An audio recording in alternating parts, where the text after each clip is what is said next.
Merhaba arkadaşlar, yepyeni haberlerle karşınızdayız. Hande Erçel'den sürpriz paylaşım, Instagram'da beğeni yağmuru.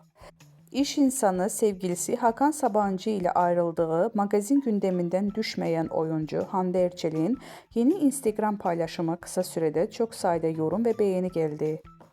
Ayrılık sonrası ilk defa İstanbul Havalimanı'nda görüntülenen Erçel, muhabirlerin sorularına karşılık "Bu konuda konuşmayacağım, teşekkür ederim, konuşmak istemiyorum, bir daha söylüyorum, konuşmayacağım" yanıtını vermişti.